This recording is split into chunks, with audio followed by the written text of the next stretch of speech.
देखो स्टार्ट करते हैं। फिजिक्स का पहला जो चैप्टर है हमारा वो है units and measurement. Units and measurement को हम देखो हिंदी में क्या बोलेंगे, इकाई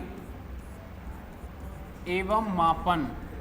मेज़रमेंट यानी मापन, इकाई एवं मापन, या यूनिट्स एंड डायमेंशन, इकाई एवं विमा के नाम से भी आप इस चैप्टर का नाम लिख सकते हो, कुछ भी लिखा जा सकता है। मेनली अब देखो करना क्या है इस चैप्टर में, हम वो चीज़ समझते हैं। इकाई एवं मेज़रमेंट, मेज़रमेंट का मतलब होता है किसी चीज़ को मापना। तो हम ये देखेंगे कि हमारे जितने भी हम रियल लाइफ में जो भी चीज़ें मेज़र कर रहे हैं, जैसे लंबाई है, तो एक्चुअल में जो लंबाई है वो है क्या, या फिर द्रव्यमान मास जो होता है, मास जो होता है वो है क्या। अगर हम किसी को फोर्स लगा रहे हैं तो फोर्स एक्शन में है क्या, और उसको हम किस तरीके से मेज़र करते हैं। फोर्स को हम कैसे पता लगाते हैं कि इतना फोर्स लग रहा है, या कोई लेंथ अगर आपको मेज़र करनी है तो लेंथ को आप किस तरीके से मेज़र करते हो, या फिर अगर आप कोई मास जैसे वेट अगर आप मेज़र कर रहे हो, कितना वेट है, 1 किलोग्राम है, 2 किलोग्राम है, तो ये सब हैं क्या, क्यों इनकी ज़रूरत पड़ी है, क्या है ये सारी चीज़ें। तो बिल्कुल बेसिक चैप्टर है हमारा, स्टार्टिंग से ही हम स्टार्ट कर रहे हैं यहाँ पे पूरा। तो देखिए स्टार्ट करते हैं सबसे पहले तो फिज़िकल क्वांटिटीज़। फिज़िकल क्वांटिटीज़ को हम बोलते हैं भौतिक राशियाँ। भौतिक राशियाँ, देखो भौतिक राशियाँ होती क्या हैं। भौतिक राशियों का मतलब होता है कोई भी इस तरीके की राशि आ जाए। ये भौतिक राशियाँ वे राशि हैं जिनके पदों में हम भौतिकी के नियमों को व्यक्त करते हैं, जैसे द्रव्यमान है, लंबाई, समय, कार्य, बल, ऊर्जा इत्यादि। तो कोई भी चीज़ है, जैसे कि आप लेंथ बोल रहे हो, तो लेंथ क्या है, अपने आप में एक भौतिक राशि है। मास द्रव्यमान है, द्रव्यमान क्या है, भौतिक राशि है। फोर्स भौतिक राशि है, वर्क भौतिक राशि है। तो जिसको आप मेज़र कर रहे हो, किसी चीज़ को मेज़र कर पा रहे हो, वो क्या होती है, भौतिक राशियाँ होती हैं। कोई भी चीज़ ऐसी जिसे आप मेज़र कर पा रहे हो वो भौतिक राशि है। कुछ ऐसी भी क्वांटिटीज़ होती हैं जिनको आप मेज़र नहीं कर पाओगे, तो जिन्हें आप मेज़र नहीं कर पाओगे वो क्या हो जाएगा, नॉन फिजिकल क्वांटिटीज़। फिजिकल का मतलब तो होता है भौतिक राशियों, फिजिकल क्वांटिटीज़ का मतलब है जैसे आप मेज़र कर रहे हो किसी न किसी चीज़ के थ्रू। जैसे लेंथ को आप मेज़र कर सकते हो, फोर्स को आप मेज़र कर सकते हो, मास को आप मेज़र कर सकते हो, टाइम है, टाइम को आप मेज़र कर सकते हो कि कितना टाइम हो गया, कितनी देर बाद है, सारी चीज़ें मेज़र की जा सकती हैं। लेकिन कुछ ऐसी भी क्वांटिटीज़ होती हैं जिन्हें आप मेज़र नहीं कर पाओगे, जिन्हें आप भौतिक राशियाँ नहीं बोलोगे। जैसे कि आप बोल सकते हो, कोई भी ऐसा एग्जाम्पल ले लिए, जैसे कि लव है, लव को आप मेज़र नहीं कर पाओगे। लव का मतलब है कि कोई बोलता है कि मैं इतना प्यार करता हूँ, कि मैं इतना प्यार करता हूँ, तो वो मेज़रेबल क्वांटिटी नहीं है, आप उसे मेज़र नहीं कर सकते हो। इसीलिए लव को आप फिज़िकल क्वांटिटी नहीं बोलोगे। सिमिलरली हेट है, घृणा करना, तो घृणा आप किसी से कितना कर रहे हो, आप उसे मेज़र नहीं कर रहे हो। तो ये जो क्वांटिटीज़ हैं, हेट, लव, तो इस तरीके की जो क्वांटिटीज़ होती हैं वो फिज़िकल क्वांटिटीज़ नहीं होंगी, ठीक है। तो फिज़िकल क्वांटिटीज़ एक्चुअल में वही होती हैं जिन्हें आप मेज़र कर सकते हो।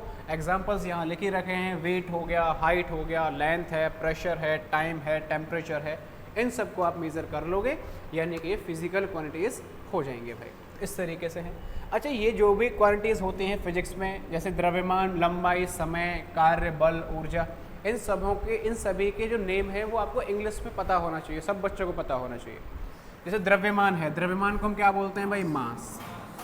लेंथ को तो आप सभी जानते हो, ये लेंथ हो गया, मतलब लंबाई। ये क्या है भाई, टाइम है। ये क्या है, वर्क है। ये क्या है, फोर्स है। और ये क्या है, एनर्जी है। तो कोई भी आप डेफिनेशन लिख रहे हो, हेडिंग डाल रहे हो, तो हिंदी इंग्लिश दोनों में आपको नाम उसका पता होना चाहिए कि एक्चुअल में वो है क्या, ठीक है। तो इस तरीके से पता होना चाहिए। तो ये तो हमारी हो गई फिजिकल क्वांटिटी के बारे में है। और ये थोड़ा सा बस मैंने ये लिखा दिया, physical quantities, non physical quantity का मतलब क्या है, जो मीजरेबल हैं, जिन्हें मीज़र किया जा सकता है, वो तो फिजिकल हो जाती है। जैसे वही एग्जांपल है, लेंथ, मास, वॉल्यूम, टेम्परेचर वगैरह वगैरह। नॉन फिजिकल का मतलब है जिन्हें आप मेज़र नहीं कर सकते, कांट मेज़र, जिसे आप मेज़र नहीं कर पाओगे, वो सब क्या आ जाएंगे भाई, नॉन फिजिकल।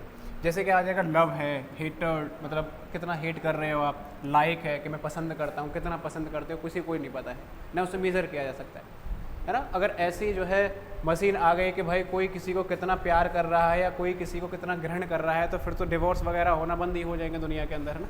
तो ये सब अफवाहें तो चलती हैं कि मैं तुम्हें इतना प्यार करता हूँ, कुछ चंदा तोड़ के ले आऊँगा, चांद तारे तुम्हारे कदमों में ला के रख दूँगा।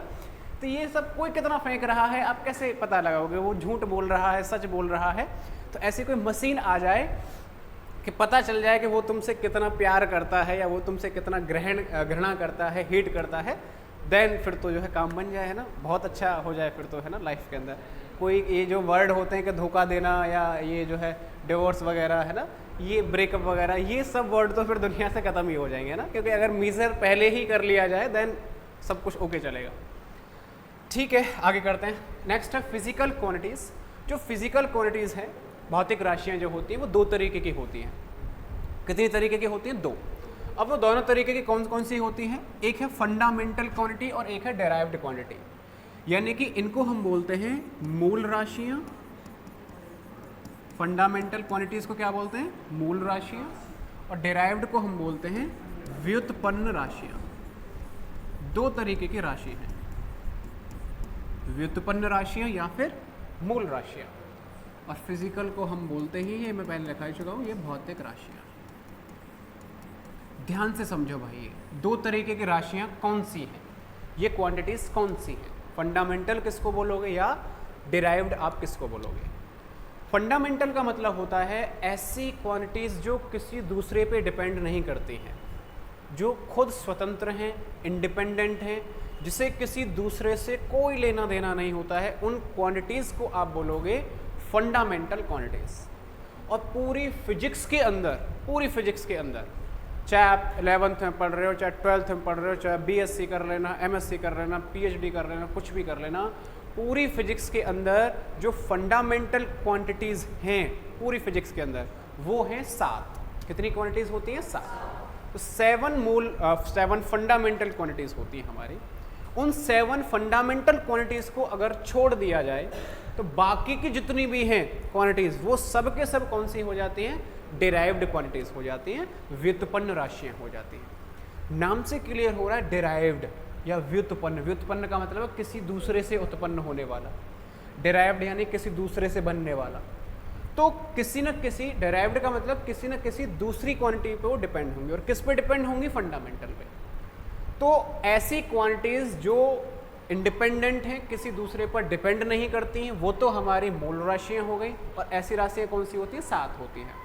और जो किसी दूसरे से मिलके बनी हुई होती हैं या फंडामेंटल पे डिपेंड करती हैं, वो कौन सी होती हैं? हमारी व्युत्पन्न राशियाँ होती हैं।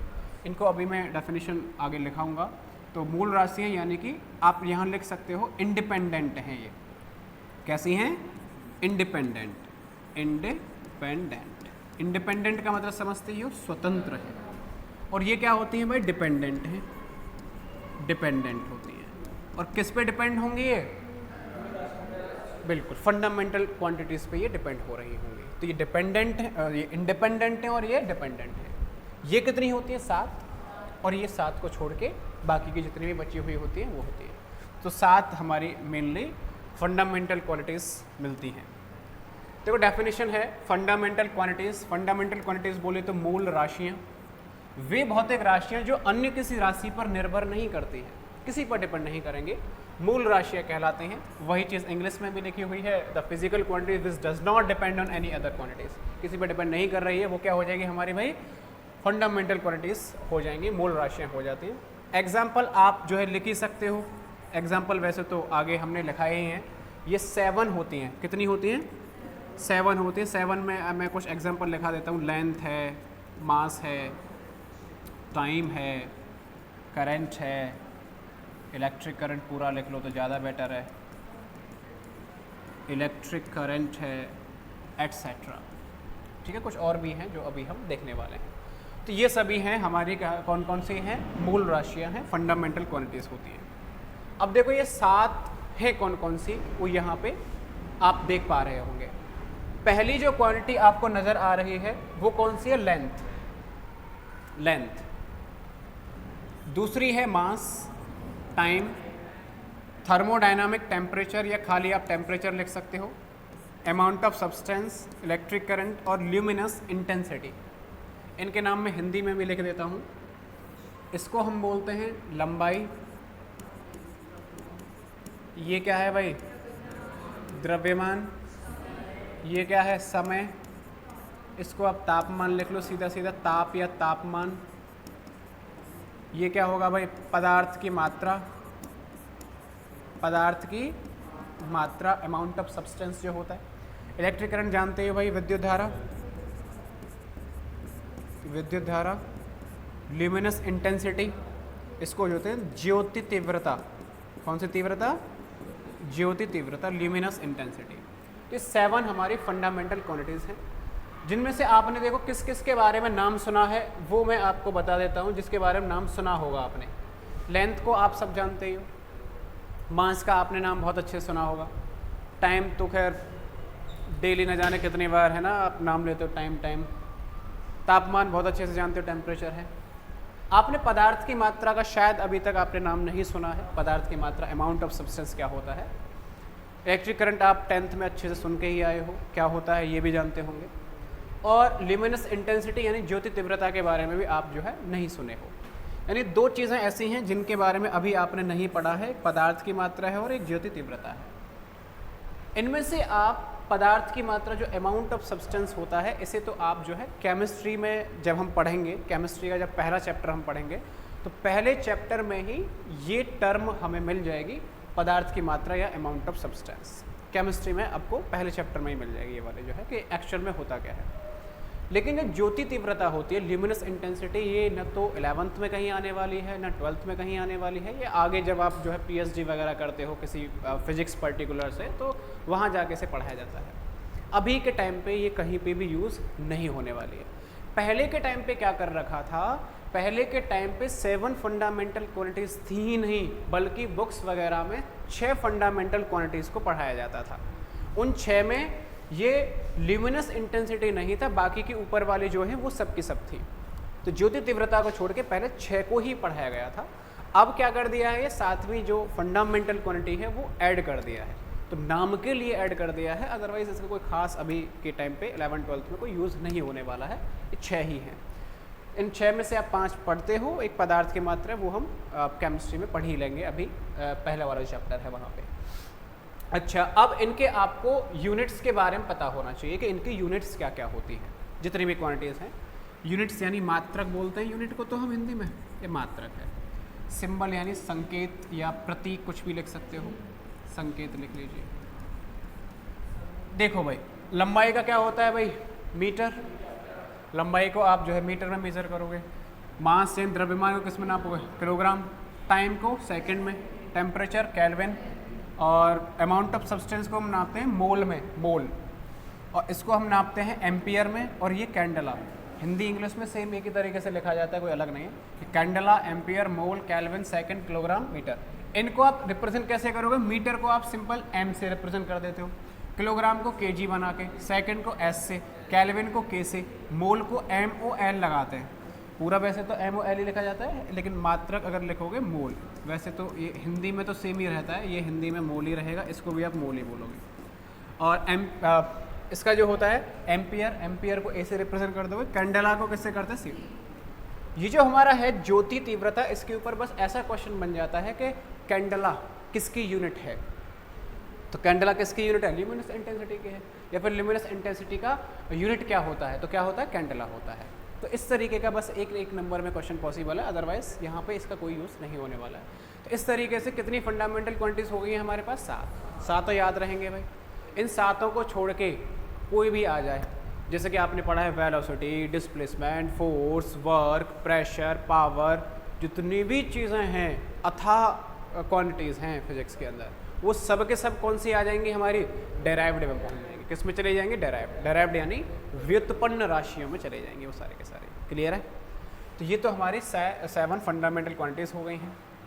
अब इन 7 फंडामेंटल क्वांटिटीज़ के अलावा 2 हमारी पूरक राशियां भी होती हैं। पूरक राशियां, सप्लीमेंटरी क्वांटिटीज, सप्लीमेंट्री क्वांटिटीज क्या बोलते हैं इसे हम, पूरक राशि। ये पूरक राशियां होती कौन कौन सी हैं, एक तो है प्लेन एंगल और एक है सॉलिड एंगल। प्लेन एंगल का मतलब होता है सरल कोण, और इसका मतलब होता है घन कोण। इसका मतलब क्या है, सरल या समतल कोण बोल सकते हो, सीधा सीधा समतल कोण। और ये वाले क्या होती है, ठोस कोण या घन कोण, ठोस कोण या घन कोण के नाम से हम इसे जानते हैं। दो राशियां हैं, समतल और ठोस कोण। अभी तक जो आप पढ़ते आए हो, ध्यान से देखना इसे बात, अभी तक जो आप पढ़ते आए हो बचपन से लेके अभी तक, आप कौन से कोण को पढ़ते आए हो? समतल कोण को पढ़ते आए हो, प्लेन एंगल को पढ़ते आए हो। अब ये समतल कोण प्लेन एंगल होता क्या है? तो हम जानते हैं कोई भी हमारे पास दो लाइन दे दी जाए, जैसे कि मैं ये बोल देता हूँ, एक इस तरीके से पेन है मेरे पास, एक इस तरीके से ऐसे करके लगा दी, तो जो भी इनके बीच में ये गैप नज़र आ रहा है, this angle is plane angle है, छोटा सा ये वाला है। तो किन्हीं भी दो लाइंस के बीच में जो एंगल बना हुआ है, जो कोण है, वही क्या है? समतल कोण है। इसे हम किससे रिप्रेजेंट करते हैं? थीटा से। ये छोटा है, बड़ा है, क्या है, कैसे है, वो सब आप जानते ही हो, ये एंगल होता है। तो इसमें मैं ऐसे बता सकता हूँ कि मैंने एक लाइन इधर बना दी, एक इधर बना दी, और इसको ऐसे करके मैंने जो है ज्वाइन कर दिया, किसी सर्कल का ये पार्ट मैंने जैसे बना दिया, तो ऐसे करके है। तो ये जो होता है इसको हम क्या बोलते हैं? आर्क। आर्क यानी चाप। और ये क्या होता है भाई? रेडियस। रेडियस जानते हो आप क्या होता है? रेडियस त्रिज्या। और ये वाला जो एंगल होता है इसको हम क्या बोलते हैं? थीटा। ये जो है प्लेन एंगल बोला जाता है। अब थीटा किसके बराबर होता है? मैंने मान लिया कि यहाँ पे जो रेडियस है वो तो कितनी है? आर है, और जो आर्क है वो कितना है? एल। यानी ये वाली जो लेंथ है यहाँ से यहाँ तक की वो कितनी है? एल। और ये रेडियस कितनी है इसकी? आर। ये भी आर है, ये भी कितना होगा? आर ही होगा। तो थीटा किसके बराबर होता है? आर्क अपॉन रेडियस के बराबर होता है। आपने फॉर्मूला पढ़ा है या नहीं पढ़ा है? Theta is equal to L upon R, पढ़ा होगा, मैथ्स में भी पढ़ा होगा। तो अगर आपको ये एंगल निकालना तो थीटा बराबर मिल जाएगा आर्क अपॉन रेडियस, यानी चाप बटे त्रिज्या। इस तरीके से हम समतल कोण के बारे में, प्लेन एंगल के बारे में जानते हैं कि theta is equal to arc upon radius होता है। और इसकी जो यूनिट होती है वो क्या होती है भाई? रेडियन। क्या होती है? रेडियन।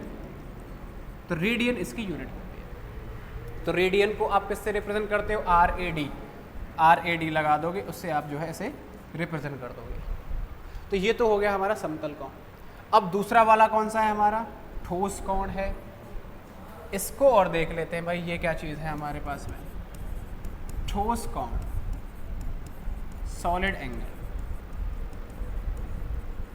ये देखो क्या होता है, इसको हम ओमेगा से रिप्रेजेंट करते हैं। किससे करते हैं? ओमेगा।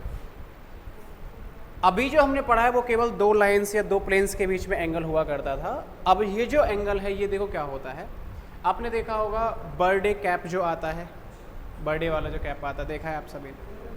तो बर्थडे कोन के आकार का जो होता है, कोन टाइप का जो होता है, तो जो कोन के आकार का जो बर्थडे कैप होता है वो जो है ऊपर की ओर उस पर कितना एंगल बना हुआ है, उस एंगल को, पूरे के पूरे जो एंगल को होता है, उस एंगल को हम बोलते हैं सॉलिड एंगल। या आप बोल सकते हो जैसे पेन है ये वाला, जैसे यहाँ से यहाँ तक है, ये एक तरीके से कोन के आकार का है ये वाला जो है। इसमें यहाँ पर नीचे वाला जो पूरा 3D में जो एंगल बना हुआ है वो कौन सा एंगल है? उसको भी आपका बोलोगे सॉलिड एंगल बोलोगे। एक्चुअल में है क्या यहाँ पे? एक्चुअल में ये होता है कि जो समतल कोण होता है वो तो 2D में होता है। 2D का मतलब है प्लेन में होता है, 2 डायमेंशन में होता है केवल और केवल। लेकिन ठोस कोण जो होता है वो किस में होता है? 3D में, 3 डायमेंशनल है, तीनों डायरेक्शन का बताएगा, ऐसे करके एंगल है। तो ये किसी प्लेन का होता था और ये पूरा 3D के अंदर बताता है। 3D का मतलब मैं इस तरीके से बना सकता हूँ कि कोन जैसा मैंने बना दिया, कोन कुछ इस तरीके से आपको मिलेगा, लाइक दिस। और ये यहाँ पर क्या होता है? कुछ ना कुछ इसका एरिया होगा, क्षेत्रफल जो होता है। मान लिया इसका एरिया कितना है? ए है। और ये कुछ ना कुछ यहाँ से लेंथ तो होगी, आर के बराबर मान लेते हैं ना। अब ये जो एंगल है ना, ये वाला जो पूरा एंगल है, ये वाला है, ये 3D में एंगल है ये। इसको आप किससे बोलोगे? ओमेगा से बोलोगे। तो इसको तो आप सीधा एक ऐसे करके डंडा लगा दोगे, इसको आप ऐसे करके रिप्रेजेंट करोगे 3D में जो एंगल होता है। समझ पा रहे हो आप 3D में एंगल? कि ये वाला जो एंगल है इसको आप क्या बोलोगे? ओमेगा बोलोगे। और इसका देखो फॉर्मूला क्या निकल के आता है, इस चीज़ को देखोगे। ये तो क्या था? Theta is equal to arc upon radius, L upon R हो गया। लेकिन यहाँ पर एल की जगह क्या आ गया है? क्षेत्रफल आ गया है, एरिया आ गया है। तो यहाँ ओमेगा बराबर होगा एरिया अपॉन जो रेडियस है उसका स्क्वायर करना पड़ेगा, यानी क्षेत्रफल बटे त्रिज्या का स्क्वायर। तो ओमेगा बराबर मिलेगा ए अपॉन आर का स्क्वायर। आर ही है तो स्मॉल आर से मैंने रिप्रेजेंट कर रखा है, तो क्या आ जाएगा? ये स्मॉल आर का स्क्वायर मिलेगा, यानी ओमेगा कितना मिल जाएगा? ए अपॉन आर स्क्वायर। कुछ इस तरीके से हमें देखने को मिलेगा। अब इसकी अगर यूनिट देखी जाए तो यूनिट पता है क्या हो जाएगी? स्टेरेडियन। क्या मिलेगी? स्टेरेडियन, यहाँ पे देखो लिख भी रखी है तो स्टेरेडियन आ जाएगा, स्टेरेडियन। और जिसको आप किससे रिप्रेजेंट करोगे, एस आर से रिप्रेजेंट कर सकते हो, एस आर स्टेरेडियन है। समझ गए आप लोग? तो ये radian, steradian, theta equal to L upon R और theta is equal to area upon R square. तो ये आप पढ़ चुके हो, पहले से जानते हो आप इसके बारे में, और ये आपके लिए एक नया है। तो दो कौन सी क्वांटिटी हैं, पूरक राशियां हैं, सप्लीमेंट्री क्वांटिटीज़ हैं, अलग से होती है ये दोनों के दोनों क्वांटिटीज़, तो याद रखेंगे आप इन दोनों को। तो 7 कौन सी हो गई हमारी फंडामेंटल क्वांटिटीज़, और 2 कौन सी हो गई हमारी सप्लीमेंट्री क्वांटिटीज़, पूरक राशियाँ हैं, समतल कोण और ठोस कोण, ये वाले हैं बस। ठीक है, फॉर्मूला याद रखना है कि एक्चुअल में ये होते क्या है। ठीक, आगे चलते हैं। नेक्स्ट है हमारा डेराइव्ड क्वांटिटीज़। डेराइव्ड क्वांटिटीज़ मतलब व्युत्पन्न राशियाँ। कौन सी क्वांटिटीज़ हैं, व्युत्पन्न राशियाँ। अगर बात की जाए व्युत्पन्न राशियों की कि व्युत्पन्न राशियाँ होती क्या हैं, तो व्युत्पन्न का मतलब हम वैसे जानते हैं किसी पे डिपेंड कर रही होंगे, डिपेंड किस पे करेंगे भाई, मूल राशियों पे डिपेंड करेंगे। यानी व्युत्पन्न राशियाँ वे हैं जो मूल राशियों के पदों में व्यक्त की जाती हैं या उन पर निर्भर करती हैं, उन्हीं को आप क्या बोलोगे, व्युत्पन्न राशियाँ। इंग्लिश में वही है, the physical quantity which is derived from more than one fundamental quantity is called derived quantity. Example आप लिख सकते हो, जैसे एरिया है, एरिया यानी क्षेत्रफल, डेंसिटी है घनत्व, फोर्स आप जानते ही हो, एक्सेलरेशन, वर्क, तो ये सभी के सभी जो है क्या हो जाएंगे हमारे डेराइव्ड, किसी न किसी मतलब फंडामेंटल से बनी हुई होंगे ये सारे के सारे। एक बार मैं बता देता हूँ कि कैसे हैं, किस तरीके से डिपेंड कर रहे हैं, है ना। जिसमें मैं सबसे पहले बात कर रहा हूँ इस क्षेत्रफल की, किसकी बात करें, क्षेत्रफल। तो क्षेत्रफल का फॉर्मूला पता है आपको, लंबाई गुणा चौड़ाई होती है, लेंथ इनटू ब्रेड्थ। ये भी लेंथ है एक्चुअल में, चौड़ाई भी तो लेंथ ही होती है, चौड़ाई हो चाहे ऊंचाई हो, है तो लेंथ ही, हाइट हो कुछ भी हो, है तो ये देखो क्षेत्रफल किस पे बन रहा है, लेंथ पे। 2 लेंथ को हमने मल्टीप्लाई किया है तब जाके क्या बना है, एरिया बना है, 2 लेंथ को मिला के। अब लेंथ क्या होती है, फंडामेंटल क्वांटिटीज, समझ पा रहे हो आप। तो लेंथों को मिला के जो बना है वो क्या है, डेराइव्ड आ गया है, व्युत्पन्न हो गया। सिमिलरली घनत्व के बारे में देखें, डेंसिटी। डेंसिटी का फॉर्मूला जानते हो, डेंसिटी बराबर होती है mass upon volume, mass upon volume के बराबर होता है। तो सीधा सीधा देख गया, मास पे तो डिपेंड कर ही रहा है डेंसिटी, और किस पे डिपेंड कर रहा है, वॉल्यूम। वॉल्यूम यानी आयतन। आयतन किसके बराबर होता है, लेंथ, ब्रेड्थ और हाइट, लंबाई, चौड़ाई, ऊंचाई। तो 3 बार लेंथों पे डिपेंड किया है और किस पे डिपेंड किया, मास पे। समझ पा रहे हो किस पे डिपेंड। सिमिलरली आप किसी को भी उठा लो, इन 7 क्वालिटीज़ को छोड़ के आप किसी को भी उठा लो, वो सब के सब उन्हीं पे डिपेंड कर रहे हैं, चाहे वो वर्क हो चाहे फोर्स हो। फोर्स भी आपने पढ़ा होगा, फोर्स का फॉर्मूला क्या होता है भाई, एम ए होता है, यानी मास पे और एक्सेलरेशन पे डिपेंड कर रहा है। एक्सेलरेशन वेलोसिटी टाइम पे डिपेंड करता है, तो कहीं ना कहीं उन्हीं पे जाके वो जो है सारे के सारे चीज़ें डिपेंड करती हैं। तो इसीलिए इनको हमने क्या बोला है, व्युत्पन्न राशियाँ बोला है। ठीक है, आगे चलते हैं। नेक्स्ट एक होता है यूनिट्स। यूनिट्स यानी मात्रक। जितनी भी हम क्वांटिटीज़ पढ़ते हैं उनको आपको किसी न किसी में मापना पड़ता है, और जिस चीज़ में आप उसे मेज़र कर रहे हो उसको हम बोलते हैं यूनिट। क्या बोलते हैं, यूनिट। और यूनिट की आवश्यकता क्यों पड़ी, देखो किसी चीज़ को अगर मापना है तो क्यों नापा जाता है। जैसे लंबाई ही है, सबसे पहले मैं लंबाई की बात कर लेता हूँ। तो लंबाई का मतलब आपने बहुत सारी यूनिट पढ़ी होंगी, लंबाई को सेंटीमीटर में भी नाप लेते हैं, मीटर में भी नाप लेते हैं, किलोमीटर में नाप लेते हैं, फुट में नाप लेते हैं, इंच में नाप लेते हैं, और बहुत सारे तमाम यूनिट्स बनी हुई हैं। सिमिलरली मास को अगर देखो, मास को हम किस में नापते हैं, किलोग्राम में नाप लो, ग्राम में नाप लो, पाउंड में नाप लो, टन में नाप लो, क्विंटल में नाप लो, ये सब बहुत सारी तमाम यूनिट्स बनी हुई हैं। इन सभी को ही क्या बोलते हैं, यूनिट्स, मात्रक हैं ये किसी न किसी को मेजर करने के लिए। ज़रूरत क्या पड़ी, ज़रूरत इसलिए पड़ी कि कोई भी फिजिकल क्वांटिटी बिना यूनिट के अपने आप में पूरी नहीं होती है। क्यों नहीं होती है, जैसे आप जो है कहीं पे भी गए, किसी को आपको नापना है, मेज़र करना है, जैसे आपने इसको मापा, इसको माप के आप कुछ ना कुछ बताओगे तो कि इसकी लंबाई कितनी है, कि 5 सेंटीमीटर है, कि 10 सेंटीमीटर है, कि 5 किलोमीटर है, कि किलोमीटर तो खैर नहीं है ना, तो वो बताएगा ना, इस पे से समझ में आना ना, किलोमीटर बोल दिया और सेंटीमीटर बोल दिया और इंच में कितना जमीन आसमान का अंतर आ गया, माइंड में तुरंत कुछ ना कुछ आइडिया आ रहा है, क्लिक कर रहा है। तो एक्चुअल में एक्यूरेसी अगर दिखाना है, फिजिकल क्वांटिटी को पूरी तरीके से अगर रिप्रेजेंट करना है, तो उसके लिए किसकी ज़रूरत पड़ेगी, यूनिट की ज़रूरत पड़ेगी। सिमिलरली आप किसी दुकान पे चले गए, दुकान पे जाके जो है आप जो है चीनी खरीदने गए, क्या खरीदने गए? चीनी। दुकान पे जाके आप बोल रहे हो एक चीनी दे दो, क्या दे दो? एक चीनी दे दो। दुकानदार को बताना पड़ेगा कि 1 किलो चीनी दे दो, या 1 कट्टा चीनी चाहिए, या 1 क्विंटल चीनी चाहिए, तो आप बताओगे। यानी एक चीनी अपने आप में कुछ था ही नहीं, उसका पूरा अर्थ कब निकल के आया? जब आपने लास्ट में क्या जोड़ा? यूनिट जोड़ दिया है, मात्रक जोड़ दिया है। तो बिना मात्रक के कोई भी चीज़ पूर्ण नहीं होती है। तो यूनिट से ही आप बताओगे कि वो चीज़ एक्चुअल में है कितनी। मेज़रमेंट अगर किसी का करना है तो यूनिट तो है ही है। अब बच्चे क्या गलतियाँ करते हैं, आपने भी गलती की होगी, जैसे 9th में जब आप या 10th में न्यूमेरिकल सॉल्व करते थे, तो न्यूमेरिकल सॉल्व करने के बाद में आंसर निकल के आता था, तो आंसर को वैसे छोड़ देते, बिना मात्रक के छोड़ देते, बिना यूनिट के छोड़ देते। नहीं छोड़ना भाई, है ना। आंसर अगर 50 आ गया है तो उसके आगे लिखो कि वो 50 न्यूटन आया है, 50 क्या है जो भी है, फोर्स का है तो न्यूटन लगा दोगे, एक्सेलरेशन है तो मीटर पर सेकंड लगा दो, मीटर पर सेकंड स्क्वायर लगा दोगे, वेलोसिटी तो मीटर पर सेकंड। तो जो भी आपने निकाला है उसकी यूनिट आपको लिखनी है। ये छोटी छोटी जो गलतियां हैं वो आपको जो है नहीं करनी है ना। तो बिना यूनिट के अपने आप में कोई चीज़ पूरी नहीं है, आप उसे पूर्ण रूप से सही नहीं बता पाओगे आप उसे। तो यूनिट इसलिए ज़रूरी होती है। तो यूनिट्स के बारे में देख लेते हैं। मात्रक किसी राशि के मापन के निर्देश मानक को मात्रक कहते हैं। निर्देश, जो निर्देश मात्रक है उसका मतलब है कंप्लीट जो उसका मेजरमेंट करना है आपको, उसी को हम क्या बोलते हैं? मात्रक। इंग्लिश में भी measurement of any quantity involve comparison with a certain basic arbitrary chosen international accepted और रेफरेंस स्टैंडर्ड कॉल्ड यूनिट। तो ये दोनों में हमने लिखा रखा है। तो मात्रक का मतलब आपको समझ में पता चला होगा कि एक्चुअल में मात्रक होता क्या है, यूनिट होती क्या है। अब यूनिट भी कितने तरीके की हो जाएगी?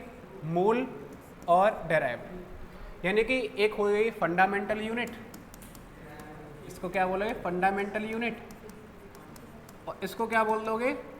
Derived unit. और ये कोई नई कहानी नहीं है, ये वही है। फंडामेंटल क्वांटिटीज की जो यूनिट होती है उसे आप फंडामेंटल यूनिट बोल दोगे, और डेराइव्ड क्वांटिटीज की जो यूनिट होती है उसे आप डेराइव्ड यूनिट बोल दोगे। और तो कुछ भी नहीं है इसमें नया। फंडामेंटल वाली जो क्वांटिटीज़ हैं उनकी जो यूनिट है वो फंडामेंटल यूनिट्स हो जाएंगी, यानी जो किसी पे डिपेंड नहीं कर रही है वो फंडामेंटल हो गई, और जो किसी न किसी की सहायता से बन रही है वो क्या हो जाएंगे? डेराइव्ड यूनिट्स हो जाएंगे। वही है। तो वह मात्रक जो किसी अन्य मात्रक पर निर्भर नहीं करता है उसे मूल मात्रक बोल दोगे। ये मात्रक एक दूसरे से स्वतंत्र होते हैं, इंडिपेंडेंट होते हैं। 7 मूल राशियों के मात्रक मूल मात्रक कहलाते हैं। ठीक है, 7 राशियाँ होती हैं, उन्हीं के हो जाएंगे। सिमिलरली व्युत्पन्न मात्रक देखा जाए तो वह मात्रक जो मूल राशियों की सहायता से व्यक्त किए जाते हैं व्युत्पन्न हो जाएंगे। तो जो डेराइव्ड क्वांटिटीज से मिलके बनते हैं उन्हें आप क्या बोल दोगे? आप भाई व्युत्पन्न मात्रक बोल सकते हो। तो इस तरीके से है, समझ लोगे ना। कोई नई कहानी तो है ही नहीं इसमें। आगे देखो, मापना क्यों ज़रूरी है, मेजरमेंट क्यों ज़रूरी है, यूनिट क्यों ज़रूरी है। जैसे होते हैं ना कि अगर आप लेंथ को पहले के टाइम पे जब तक मात्रक वगैरह नहीं थे तो ऐसे नापते हैं कि 1 बुलंद की लंबाई है कि 2 बुलंद की है, कि 1 हाथ लंबा है कि 2 हाथ लंबा है, इस तरीके से किसी को मेज़र किया जाता था। अब इससे होता क्या था कि भाई किसी का जो ये है ये छोटा है और किसी का क्या है? बड़ा है। किसी का हाथ छोटा है, किसी का हाथ बड़ा है, तो फिर तो आप किसी चीज़ को एक्यूरेसी के साथ मेज़र कर ही नहीं पाओगे। ऐसा अगर हो गया कि किसी ने आपको लंबाई बता दी कि मेरे जो है 5 हाथ की लंबाई, इसका छोटा हो गया, वो 5 हाथ लगा ले, तो फिर तो जो है पूरी कहानी ही बदल जाएगी, गेम ही बदल जाएगा, है ना। किसी के छोटे हाथ हैं, किसी के बड़े हाथ हैं। तो इस तरीके से जो पहले सिस्टम चला करता था ये बिल्कुल क्या हो गया था भाई? ख़राब है, यूज़ नहीं हो सकता है। क्यों नहीं हो सकता है? क्योंकि यहाँ से आप किसी भी चीज़ को एक्यूरेसी के साथ में मेज़र नहीं कर पाओगे, एक्यूरेसी नहीं आ पाएगी इस तरीके से कि क्या है क्या नहीं है। ठीक है, तो ये सब चीज़ें यूनिट्स आने के बाद में बिल्कुल पूरी तरीके से ख़त्म हो गई थी। अब है सिस्टम ऑफ यूनिट्स। जैसे अभी मैं आपको बता रहा था, यूनिट्स कई तरीके की होती है। लेंथ को अगर आपको मापना है तो सेंटीमीटर भी हो सकती है, किलोमीटर भी हो सकती है, इंच वगैरह वगैरह, बहुत सारी यूनिट्स के हैं। सिमिलरली मास को अगर आपको नापना है, ग्राम है, किलोग्राम है, टन, क्विंटल वगैरह बहुत सारे हैं। अब यूनिट्स को भी कई तरीके के सिस्टम बना रखे हैं। मात्रकों की पद्धति जिसे हम बोलते हैं सिस्टम ऑफ यूनिट्स। अब जो सिस्टम ऑफ यूनिट्स होती हैं वो बहुत तरीके के होते हैं। वेरियस सिस्टम ऑफ यूनिट यानी मात्रकों की पद्धति कई प्रकार की होती हैं। एक तो होती है FPS, एक होता है CGS और एक होता है MKS। सिमिलरली हिंदी में भी यही नाम है। FPS सिस्टम, CGS सिस्टम और MKS सिस्टम, यानी FPS पद्धति, CGS पद्धति और MKS पद्धति, 3 पद्धतियां हैं, 3 सिस्टम्स हैं। इनका मतलब क्या होता है? इनका मतलब ये होता है कि अगर आपको लेंथ को मेज़र करना है, चलो मैं यहाँ अलग से बना के दिखा देता हूँ, FPS है, CGS है और MKS, 3 है हमारे सिस्टम, और आपको मेज़र करना है लेंथ, मास एंड टाइम। ये आपको अगर मेज़र करने हैं तो किस तरीके से आप मेज़र कर सकते हो, देखिए ज़रा।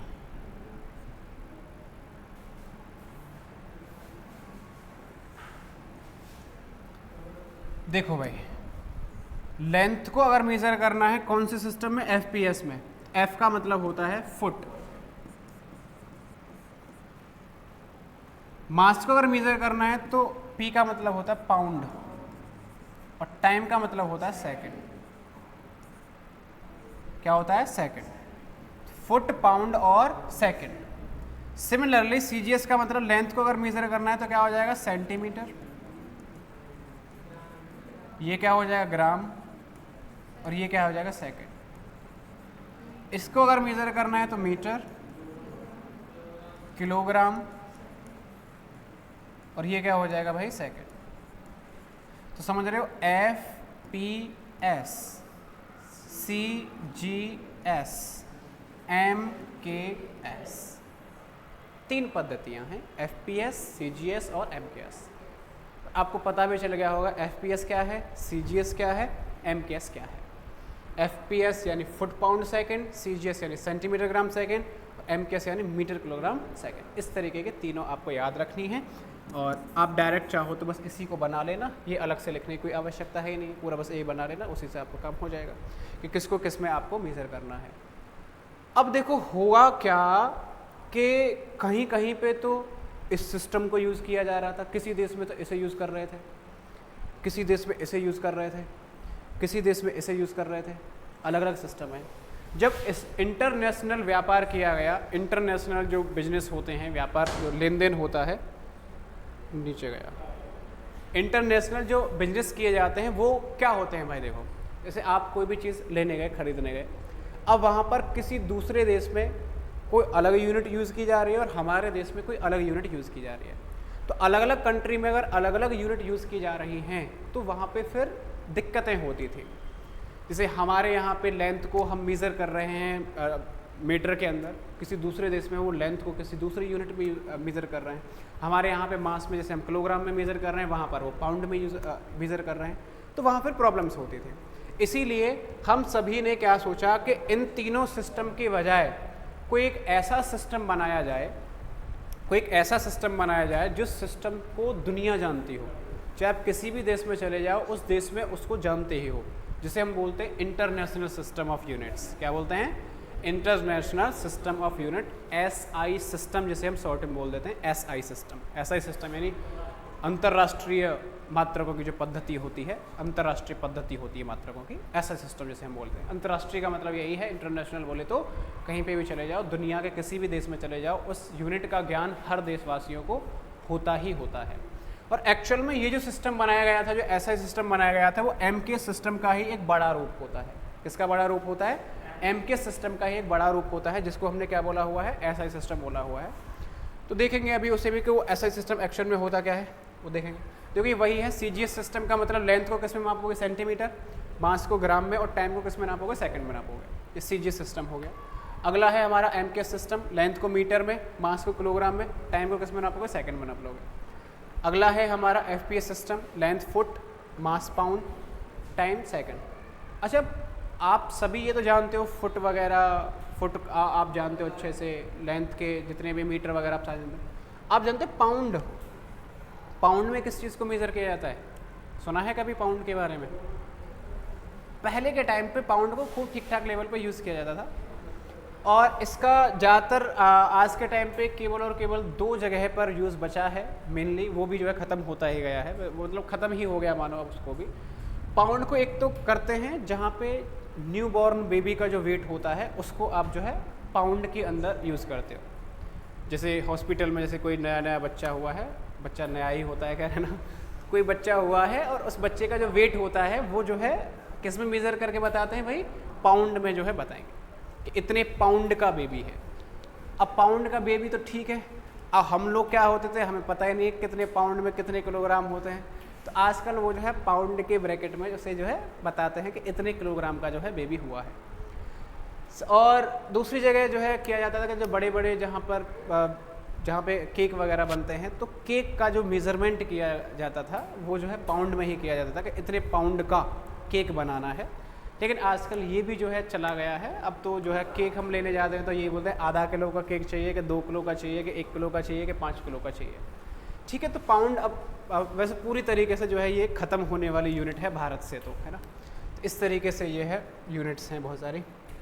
अच्छा, अब ये वही बात है इंटरनेशनल सिस्टम्स ऑफ यूनिट, ऐसा सिस्टम जो है हमारे, ऐसा सिस्टम के बारे में देखो यहाँ विचित्र से जो है ऐसे ऐसे चित्र इसीलिए डाले गए हैं क्योंकि बड़ा कन्फ्यूज़न होता था। जब कोई भी व्यापार करते थे लोग, यहाँ के साइंटिस्ट अलग यूनिट में चल रहे हैं, वहाँ के साइंटिस्ट अलग यूनिट्स में खो रहे हैं, तो बहुत ही कन्फ्यूज़न वाला सिस्टम था।